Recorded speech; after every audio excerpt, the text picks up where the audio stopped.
sila sa tao. Lalo na may na-endorse sa amin dito isang buntis. Biktima ng domestic abuse. Nasa spectrum. Komplikado nga eh. Napatay daw ng nanay niya yung inakala niyang mister niya. Teka. Silang ito, di ba? Yung kaso niya, hawak ng legal officer niyo si Lilith. Ay, oo. Si Attorney Matias. Bakit alam mo, kilala mo si Attorney? Oh, since law school.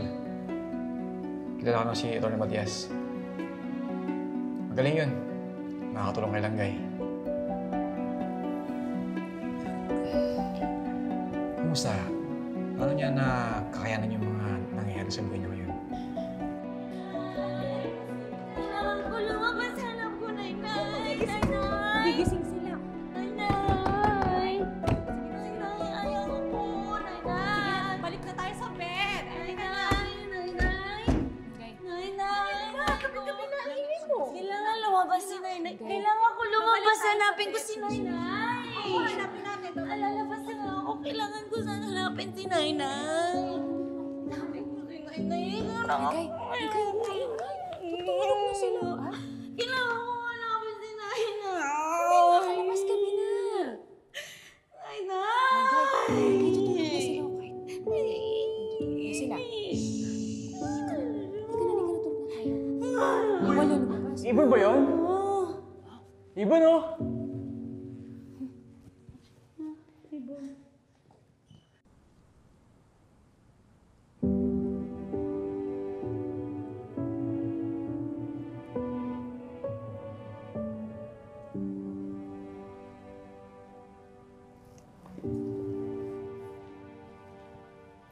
Ibon yan, di ba?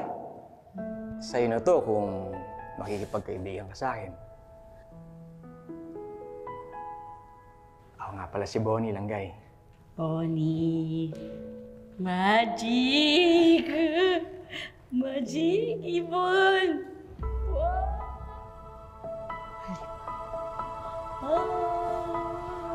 Alam mo ba kung bakit nasa loob ng bahay niyan yung ibon na yan?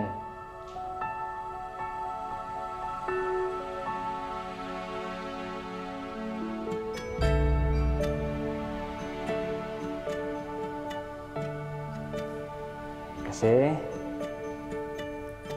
meron siyang pinoprotektahan. Meron siyang inaalagaan. Baby niya.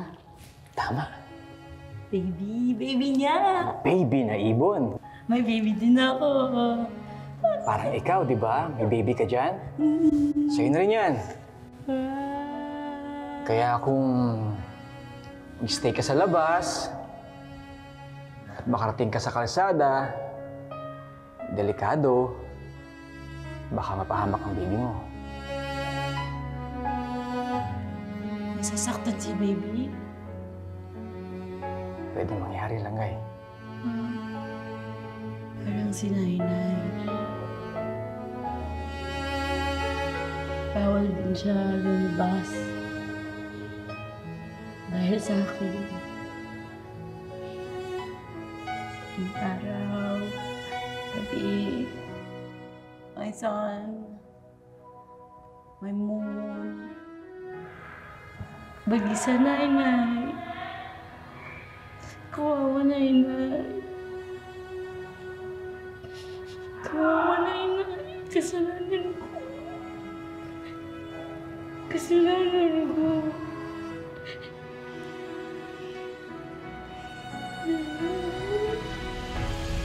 Kasalanan ko. Langgay, wala kang kasalanan.